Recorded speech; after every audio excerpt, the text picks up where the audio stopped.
గుణములతోటి సర్దుకుపోలేని గుణం చేత ప్రతి చిన్న విషయాన్ని చిలవలు పలవలు చేసి సమస్య సృష్టించుకున్నవాడు నరుడు. అంతటా శాంతినిచ్చి అనుభవించమన్నవాడు పరమేశ్వరుడు. సమస్యలు ఆయన సృష్టిస్తే సృష్టిలో అయోమయం ఉందని గుర్తు. ఆయన అయోమయంతో సృష్టి చేయలేదు. ఆయన చక్కటి పరిణతితో చక్కటి వికసనంతో సృష్టినిచ్చాడు. అర్థం చేసుకోలేక ప్రతి చిన్న విషయానికి గొడవ పడిపోయేది. అస్సలు అవగాహన, కొంచెం ఆలోచించడం, ఆలోచించి ప్రవర్తించడం, అసలు ఆ విషయమే లేకుండా బ్రతుకుతున్న వాళ్ళు ఎవరైనా ఉంటే మనమే. దానికి భగవంతుణ్ణి నింద చేసి ఆయన మనకి సమస్యలు పెట్టాడు, ఆయన మమ్మల్ని ఇలా ఇబ్బంది పెట్టాడనడం మళ్ళీ ఇంకో కొత్త తప్పు. కాబట్టి పరిణతితో ఆలోచన చేస్తే అసలు పిల్లలు సంతోషంగా ఉండడానికి కారణభూతులు కావలసిన వాళ్ళు ఎవరు అంటే పెద్దవాళ్లే. సీతారామ కళ్యాణాన్ని సీతారామ కళ్యాణంగానే నేను చెప్పుంటుండేవాణ్ణి. కానీ ఈ వేదిక మీద నా ఉపన్యాసాలకి బ్రాకెట్లో మానవీయ సంబంధాలుంది. అందుకని నేను ఈ గొలుసు దానికి వేస్తున్నాను. నాకు తప్పదు. ఎందుకంటే నేను ఈ ప్రసంగాలు అలా చేసినప్పుడు ఇవి ప్రత్యేక ప్రసంగాలైనా ఆ గొలుసు అలా తగులుతూ ఉండవలసింది. కాబట్టి అసలు నిజంగా ఎలా బ్రతకాలో, ఎలా సంతోషంగా జీవించాలో నేర్చుకోవాలి అంటే నేను మీకు ఒక్క మనవి చేస్తాను. మీ అందరూ పెద్దలు, విజ్ఞులు, ప్రాజ్ఞులు, తెలియని వాళ్ళు కారు. నేను చెప్పేది చక్కగా ఎవరైనా ఎక్కడైనా తెలియని వాళ్ళు ఉన్నారు అనుకుంటే రామచంద్రమూర్తి కథ శ్రీరామాయణంలోంచి సీతారామ కళ్యాణ ఘట్టాన్ని చదివి వినిపించండి. పెళ్ళిళ్ళు చేసుకునేవాళ్ళు వియ్యాలవారు ఇద్దరూ కూర్చుని ముందు అసలు చీరలేం పెట్టుకోవాలి, మధుపర్కాలు ఎక్కడి నుంచి తేవాలి పక్కన పెట్టండి. సీతారామ కళ్యాణ ఘట్టాన్ని ఇద్దరూ కలిసి చదువుకుని వినండి చాలు. ఎంత అందంగా ఉంటుందో ఆ ఇళ్లలో పెళ్లి. ఒక్క మాట అనుకోండి, బావగారు మనం పెళ్లి చేసే ముందు ఒక్క పని చేద్దాం, తాంబూలాలు పుచ్చుకోగానే సీతారామ కళ్యాణ ఘట్టాన్ని చెప్పించుకుందాం, లేదా చదువుకుందాం, పుస్తకం తాత్పర్యం ఉన్నది అంటే అసలు ఎంత సంతోషంగా చేసుకుంటారో పెళ్లి. పెళ్ళంటే అర్థం అవుతుంది. అంత గొప్ప ఘట్టం సీతారామ కళ్యాణం. ఆంతరమునందు పరమేశ్వరుడు తన శక్తితో కలిసి అవతల రాక్షస సంహారం చేసి నరుని యొక్క గౌరవాన్ని ఉద్దీపింపజేసేటటువంటి పవిత్రమైనటువంటి సందర్భం. అప్పుడు జరిగిన కళ్యాణం ఇప్పటికీ ఎప్పటికీ అందరికీ అభ్యున్నతినిస్తుంది. అందుకే మీరు చూడండి, కళ్యాణం జరిగేటప్పుడు మగపెళ్లివారుగా ఎవ్వరూ కూర్చోరు. ఎవరో అమాయకుడు తెలియక నేను రాముడి పక్షమని అంటాడేమో కానీ కళ్యాణంలో ఎవ్వరూ మగపెళ్లివారు ఉండరు. కళ్యాణ ఘట్టంలో ఎవరైనా సరే ఆడపెళ్లివారే. మీరు చూడండి, పీటల మీద కూర్చున్న వాళ్ళు ఏమంటారు? మేము మంగళసూత్రాలు ఇస్తామండి అంటారు. మేము మంగళసూత్రాలు ఇస్తామండి, సీతమ్మ వారికి పసుపు కుంకాలు ఇస్తామండి, కన్యాదానం చేస్తామండి అంటారు. ఆ ఆర్తి ఎందుకు వస్తుందో తెలుసా? జీవుడు కన్య, పరబ్రహ్మము పురుషుడు. ఈ జీవుడు పరబ్రహ్మమును చేరిపోవాలి. జీవబ్రహ్మైక్య సిద్ధి ఇద్దరి మధ్యలోంచి ఇంకా నడవరు. పూర్ణమద పూర్ణమిదం పూర్ణాత్ పూర్ణముదచ్యతే పూర్ణస్య పూర్ణమాదాయ పూర్ణమేవావశిష్యతే. ఆ జీవబ్రహ్మైక్య సిద్ధికి సీతారామ కళ్యాణం కారకం కాదు. సీతారామ కళ్యాణ ఘట్టాన్ని చూస్తే చాలు ఒక సమృద్ధి కలుగుతుంది. నరుడిగా వచ్చినవాడు. మనం వివాహం చేసుకునేటప్పుడు ఏ మంత్రాలు వాడతామో పరమేశ్వరుడికి తలంబ్రాలు పోసేటప్పుడు కూడా అవే మంత్రం చెప్తారు. ఏమండి? యజ్ఞో మే కామ సమృద్ధ్యతాం, శ్రియో మే కామ సమృద్ధ్యతాం, ఈ మంత్రాలతోటే పోస్తారు.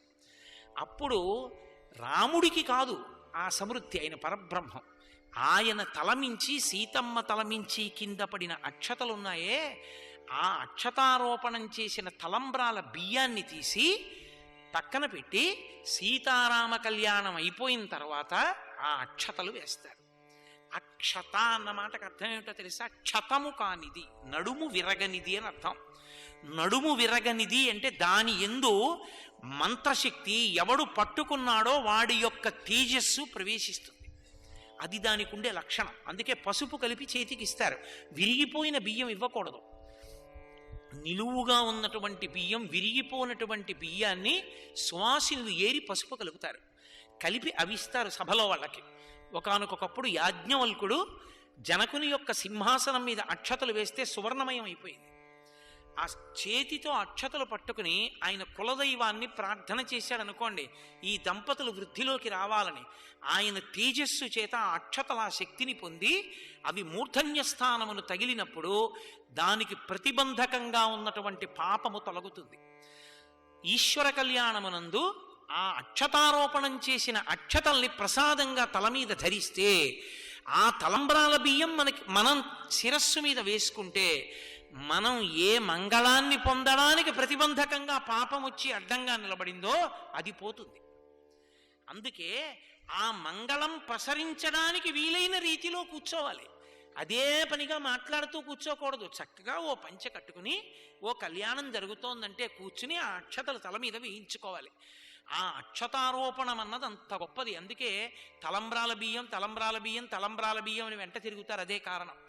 మనం వివాహం చేసుకుంటే తలంబ్రాల బియ్యం బ్రాహ్మణుడు తీసుకుంటాడు. పరమేశ్వరుడి కళ్యాణం చేస్తే ఈశ్వర కళ్యాణంలో ఆ తలంబ్రాల బియ్యాన్ని మనకే ప్రసాదంగా తల మీద వేస్తారు. సీతారామ కళ్యాణ ఘట్టం ఎంత గొప్పదో శ్రీరామాయణ కావ్యంలో రామచంద్రమూర్తి యొక్క పట్టాభిషేక ఘట్టం అంత గొప్పది. రామచంద్రమూర్తి పట్టాభిషేకం ఎప్పుడవుతుందా ఎప్పుడవుతుందా ఎప్పుడవుతుందా అని ఎదురు చూసిన వాళ్ళు కొన్ని లక్షల మంది. దానితో పాటు ఒక వ్యక్తి యొక్క జీవితమే ముడిపడింది రామచంద్రమూర్తి పట్టాభిషేకంతో. 14 సంవత్సరములు నేను సరయూ నది ఒడ్డున నందిగ్రామంలో నీ పాదుకలని సింహాసనం మీద పెట్టి రాజ్యం చేస్తాను. 14 సంవత్సరములు పూర్తి అయిన మరునాటి సూర్యోదయానికి నీ దర్శనం అవ్వకపోతే నేను ప్రాణం విడిచిపెట్టేస్తానని చెప్పాడు. ప్రాయోపవేశం చేస్తానని చెప్పాడు భరతుడు. పుష్పక విమానంలో బయలుదేరినటువంటి రామచంద్రమూర్తి సీతమ్మతో విభీషణుడితో హనుమతో కలిసి బయలుదేరి భారద్వాజాశ్రమంలో దిగారు. ఈ మధ్యలో సుగ్రీవుడు వానరకాంతలు అందరూ బయలుదేరారు రామపట్టాభిషేకం చూస్తామని. అసలు రామపట్టాభిషేకానికి ఉన్న గొప్పతనం విమానం బయలుదేరడంతో మొదలు. రావణాసురుడు విమానాన్ని తీసుకొస్తే ఉత్తరం నుంచి దక్షిణానికి తీసుకొస్తాడు. అదే రామచంద్రమూర్తితో విమానం బయలుదేరితే దక్షిణం నుంచి ఉత్తరానికి ఎడుతుంది. ఉత్తరానికి వెళ్ళింది అంటే ఉత్తరాన పరమశివుడు ఉంటాడు. మృత్యుంజయ స్థానం అది. ఉత్తరాభిముఖ ప్రయాణం చేశాము అంటే అది మళ్ళీ పునర్జన్మలేని స్థితికి వెడుతున్నాము అని గుర్తు. కాబట్టి సమస్త కళ్యాణకారకమైంది ఆయన విమానం ఎక్కడం అంటే. అందుకే అందులో వానరకాంతలందరూ కూడా ఎక్కారు.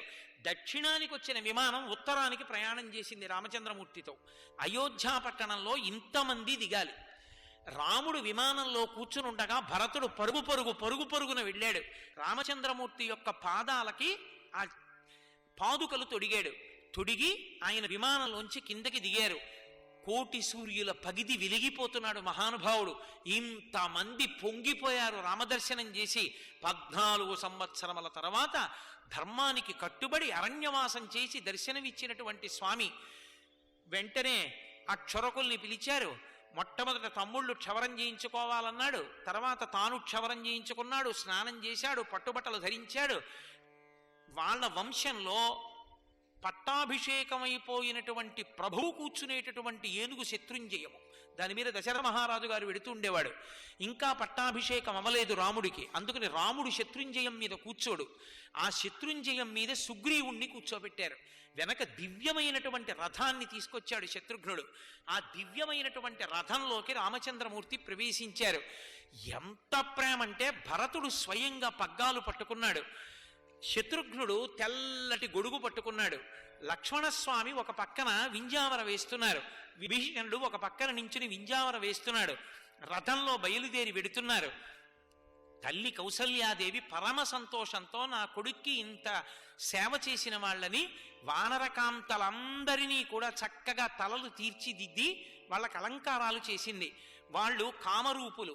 వాళ్ళు నరకాంతలుగా మారి కుండలాలు పెట్టుకుని అయోధ్యానగరం చూడ్డానికి నందిగ్రామం నుంచి వాళ్ళు కూడా బయలుదేరారు. స్వామి హనుమ కూడా బయలుదేరారు. ఇంతమంది వానరులతో వెడుతోంది ఆ పెద్ద యాత్ర కింద అయోధ్య పట్టణానికి. ఇంటింటా పతాకాలు ఎత్తారు. ప్రతి ఇంటి ముందు ముగ్గులు వేశారు. అలాగే అనేక మంది కన్యకామణులు చేతిలో బంగారం పట్టుకుని పిండి వంటలు పట్టుకుని పేలాలు జల్లుతూ వెడుతున్నారు. నిష్కారణంగా మంత్రం లేకుండానైనా సరే పేలాలు జల్లితే దేవతలకి పిలుపు, మరమలాలు జల్లితే ప్రేతాలకి పిలుపు. అందుకే వెళ్ళిపోతున్నప్పుడు మరమరాలు చల్లుతూ ఉంటారు. పేలాలు చల్లారు అంటే దేవతల్ని పిలుస్తున్నారు అని గుర్తు. అందుకే ఎక్కడ శుభకార్యం జరిగినా పేలాలు ఉంటాయి. మేము కాకినాడ పట్టణంలో రామచంద్రమూర్తి పట్టాభిషేకం జరిగినప్పుడు కొన్ని కిలోమీటర్ల ఊరేగింపు వెళ్ళాం.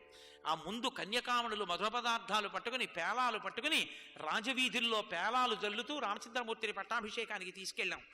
అలా ఇంతమంది బయలుదేరారు. ఎక్కడ చూసినా రామచంద్రమూర్తికి పూర్వభాషీచ రాఘవ అని పేరు. ఆయనే ముందు మాట్లాడతాడు తప్ప ఆయన్ని ఎవరూ పలకరించక్కర్లేదు. కథలు కథలుగా చెప్పుకుంటున్నారు. రామచంద్రమూర్తి తన మంత్రులతో పురోహితులతో సుగ్రీవుడికి తనకి ఉన్న అనుబంధం, విభీషణుడికి తనకి ఉన్న అనుబంధం, వానరులు చేసిన సేవ, ప్రత్యేకించి స్వామి హనుమ చేసిన సేవ చెప్తున్నారు. పరవశించిపోయారు అందరూ. మహానుభావుడు భరత శత్రుఘ్నులు వెనక వస్తున్నారు, కలిసి బయలుదేరారు. వెడుతుంటే చూసిన వాళ్ళందరూ అదిగో వానరులు, అదిగో హనుమ. మహానుభావుడు 100 యోజనముల సముద్రాన్ని దాటి ఆవలి ఒడ్డుకు వెళ్లి సీతమ్మ తల్లి జాడ కనిపెట్టి ఏవలి ఒడ్డుకొచ్చి రామచంద్రమూర్తికి నివేదించి సీతారామచంద్రమూర్తి యొక్క సీతారాముల పునఃసమాగమానికి కారణభూతుడైన వాడు, రామపట్టాభిషేకానికి కారణమైన వాడని చెప్పుకుంటున్నారు. తీసుకొచ్చారు అయోధ్య పట్టణానికి. రాముడు దశరథ మహారాజు గారి మందిరంలోకి ప్రవేశించి కౌసల్య, సుమిత్ర, కైకేయి ముగ్గురికి శిరసు ఉంచి పాదములకు నమస్కారం చేశాడు. భరతుడు వచ్చి ఒక మాట అన్నాడు, సంతతా మామికా మాతా దత్తం రాజ్యమిదం మమ, పూజితా మామికా మాతా దత్తం రాజ్యమిదం మమ, తద్దదామి పునస్తుభ్యం యథాత్వమదదామమ అన్నాడు.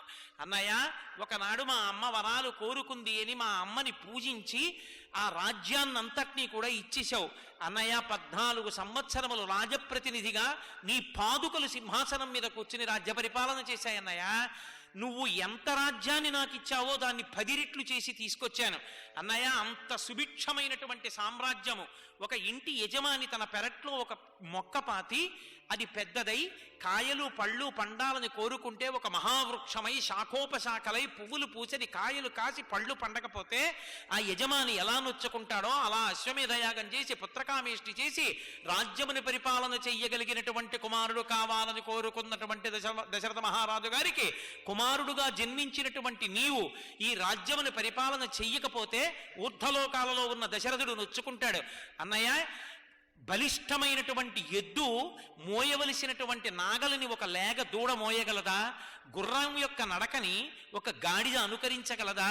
హంస యొక్క నడకని ఒక కాకి అనుకరించగలదా? అన్నయ్య, సర్వసమర్థుడు అయినటువంటి రామచంద్రమూర్తివి నువ్వు భరించవలసినటువంటి రాజ్యాన్ని నేనెక్కడ వహించగలను? కాబట్టి పట్టాభిషేకం చేసుకో, ఈ రాజ్యాన్నంతటినీ స్వీకరించు. యావదావర్తతే చక్రం యావతీచ వసుంధర తామత్వమిహ సర్వత్వం స్వామిత్వం అనువర్తయ అంటాడు. యావదావర్తతే చక్రం, ఈ రథచక్రము ఈ భూమండలము మీద ఎంత దూరం పరిగెడుతుందో, యావదావర్తతే చక్రం యావతీచ వసుంధర, ఈ భూమి అంతటికీ కూడా నువ్వే పరిపాలకుడవు. స్వామిత్వం అనువర్తయ, సమస్తము నీది. స్వం అంటే తనదిగా కలిగిన వాడు అని. స్వామిత్వం అనువర్తయ, నువ్వు స్వామివి, మేము నీ సేవకులం. నువ్వు మాకిస్తే దాన్ని అనుభవించి సంతోషించవలసినటువంటి వాళ్ళం. అటువంటి స్వామిత్వాన్ని పొందు, పరిపాలన చెయ్యి అన్నారు. మహానుభావుడు సుగ్రీవుణ్ణి తీసుకెళ్లారు. రామచంద్రమూర్తి అంతఃపురంలో విడిది చేయించారు. పట్టాభిషేకం ప్రారంభమైంది. రామచంద్రమూర్తిని ఆసనం మీద కూర్చోపెట్టారు. ఒక్క శ్రీరామ పట్టాభిషేకానికి మాత్రమే లోకంలో ఎప్పుడూ ఎక్కడా ఏ పట్టాభిషేకంలోనూ కని విని ఎరుగనటువంటి రీతిలో జరిగింది. కారణం ఏమిటో తెలుసా? ఎప్పుడైనా పట్టాభిషేకం చేస్తే ఎక్కడి నుండో నదీ జలాల్ని తీసుకొచ్చి నిల్వ చేసి ఆ నిల్వ చేసినటువంటి నీటితో పట్టాభిషేకం చేస్తారు. మహావీరులైనటువంటి వానరులందరూ అక్కడే ఉన్న కారణం చేత సుగ్రీవుడు ఆజ్ఞాపించాడు. రేపు తెల్లవారుజామున పట్టాభిషేకం అంటే ఇవాళ రాత్రి ఆజ్ఞాపించాడు. మీ అందరూ వెళ్ళి 4 సముద్రముల జలాల్ని తీసుకురండి. ఈ ప్రపంచంలో ఉన్నటువంటి 500 నదులలో ఉన్నటువంటి జలాల్ని తీసుకురండి అన్నాడు. వెంటనే మహానుభావుడు శరభుడు, వేగదర్శి, స్వామి హనుమ, ఇటువంటి వాళ్ళందరూ ఉన్నారు. సుషేణుడు అన్ని దిక్కులకి ఎగిరిపోయారు. 4 సముద్రముల యొక్క జలాల్ని, 500 నదుల జలాల్ని తీసుకొచ్చారు. పట్టాభిషేకం అంటే అభిషేకం. ఆ అభిషేకమే అత్యంత ప్రధానం. పట్టాభిషేకం జరుగుతున్నప్పుడు స్వామి శరీరం చల్లబడుతుంది. ఆ నీళ్లు పడుతుంటే ఎంత ఆయన చల్లబడతాడో, పట్టాభిషేకాన్ని నమస్కరిస్తూ చూసిన వాళ్ళ మనస్సులు అంత చల్లబడతాయి. ఆయన చక్రవర్తిత్వంతో కోరిక తీరుస్తాడు. రామచంద్రమూర్తికి ఒకరు ఇద్దరు కాదు, వశిష్ఠుడు, వామదేవుడు, జాబాలి, కాశ్యపుడు, విజయుడు, గౌతముడు మొదలైనటువంటి మహర్షులందరూ నిలబడి ఉండగా వశిష్ఠ మహర్షి మకుటధారణ సర్గ అంటారు, అత్యంత ప్రధానం. శ్రీరామనవమి నాడు ఆ సర్గ చదివి తీరాలి. ఆ కిరీటాలన్నీ తీసుకొచ్చి పెడతారు అక్కడ. అందున బ్రహ్మగారి చేత నిర్మింపబడింది కిరీటం. ఇక్ష్వాకు వంశంలో ఉన్న వాళ్ళు బ్రహ్మ నిర్మితమైనటువంటి సువర్ణ కిరీటాన్ని పెట్టుకుంటారు. ఆ వశిష్ఠ మహర్షి ఆ హైమ కిరీటాన్ని తీసి అందరూ సభాసదులు చూస్తూ ఉండగా ఆ పట్టాభిషేకం జరిగినటువంటి రామచంద్రమూర్తి యొక్క శిరస్సు మీద సుముహూర్తంలో ధ్రువం తే రాజావరుణో ధ్రువం దేవో బృహస్పతి అన్న మంత్రంతో చక్కగా అలంకారం చేశాడు. ఆ కిరీటం పెట్టుకున్నటువంటి రామచంద్రమూర్తి లోకములకన్నిటికీ పరిపాలకుడయ్యాడు. లక్ష్మణస్వామిని పిలిచి అతిష్ట ధర్మజ్ఞమయాస హేమాంగాం పూర్వరాజ్యాం జుషితాంబలేన, నాతో పాటు పూర్వరాజులు పరిపాలించినటువంటి అవిచ్ఛిన్నమైన ఈ కోసల రాజ్య సింహాసనాన్ని అధిష్ఠించి పరిపాలన చేయమని అడిగాడు. అన్నయ్య, నాకన్నా పెద్దవాడైన భరతుడు ఉండగా నాకెందుకన్నయ్య యవరాజ్య పట్టాభిషేకం? ధర్మాత్ముడివి, నీకు తెలియని విషయమా? భరతుడికి పట్టాభిషేకం చేయమన్నారు. భరతుడికి యవరాజ్య పట్టాభిషేకం చేశారు. వచ్చిన వాళ్ళందరికీ కానుకలు ఇచ్చాడు. దేవేంద్రుడు 100 కమలముల బంగారు కమలముల మాల పంపాడు. రామచంద్ర పరబ్రహ్మం యొక్క మెడలో దాన్ని అలంకారం చేశారు. స్వామి కూర్చునుండి ఆ అంగదుడికి బంగారు అంగదములను భుజకీర్తులను ప్రసాదించారు. అందరికీ అన్నీ ఇచ్చారు.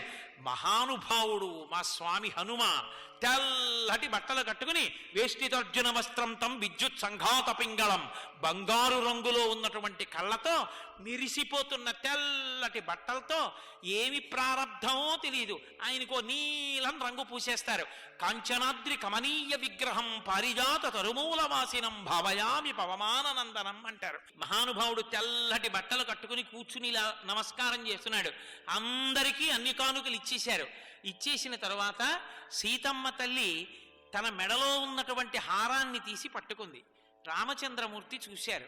అందరికీ అన్నీ ఇచ్చేశాంగా, మళ్ళీ హారం ఎందుకు పట్టుకున్నావు, ఎవరికి ఇవ్వాలి ఇంకా అని అడిగాడు అనుకోండి. సీతారాముల మనసు ఒకటెందుకు అవుతుంది? ఆమె మనసు ఆమెది, ఆయన మనసు ఆయనది అవుతుంది. ఆమె చేతిలో హారాన్ని చూసి రామచంద్రమూర్తి అన్నారు, ప్రదేహి సుభగే హారం యస్య తుష్టాసి భామిని పౌరుషం విక్రమో బుద్ధిర్యస్మిన్ నేతాని సర్వశః.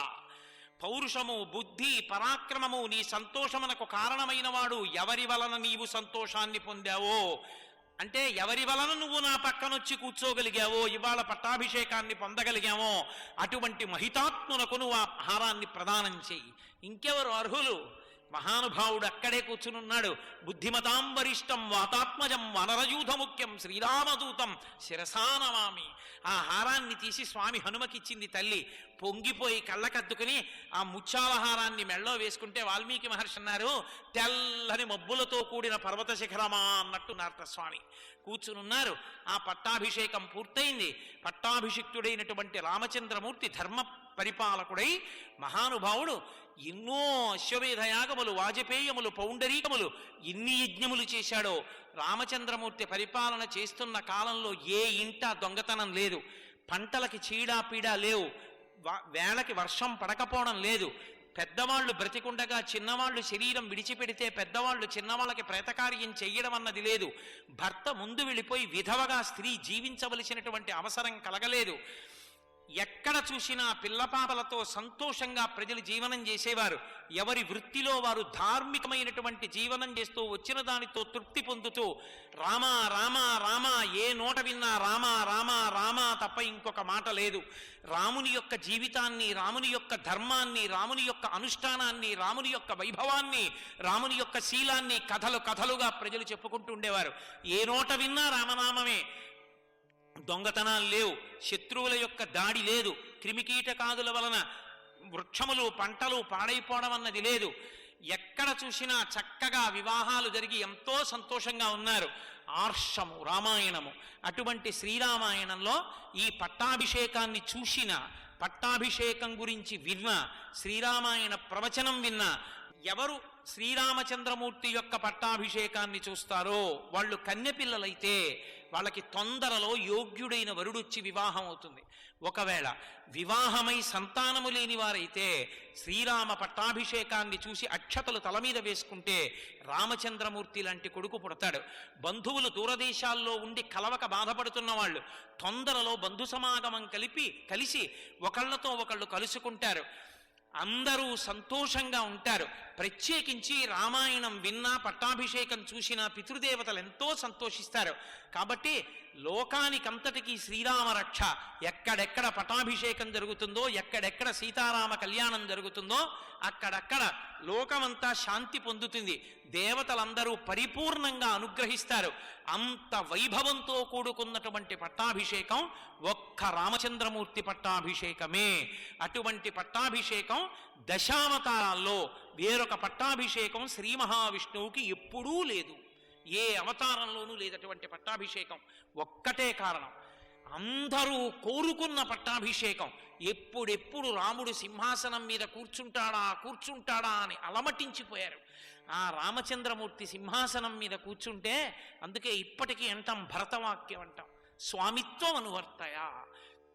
ఆయన స్వామిగా ఉండగా మనకి లోటు లేదు. మనం ఏం కావాలో మనం అడగక్కర్లేదు. రామచంద్రమూర్తి పట్టాభిషేకం చూసి చేతులు జోడించి నమస్కరిస్తే చాలు, శ్రీరామనామం పలికితే చాలు, ఆయన అనుగ్రహించి అన్నీ తనవిగా కలిగిన వాడు కనుక ఏది లేక బిడ్డలు అలమటిస్తున్నారో భక్తితో ఉన్న వాళ్ళకి ఇవ్వడం ఆయనకి అరిచేతిలో ఉసిరికై. అంత గొప్పది. సర్వం శ్రీ ఉమామహేశ్వర పరబ్రహ్మార్పణమస్తు. స్వస్తి.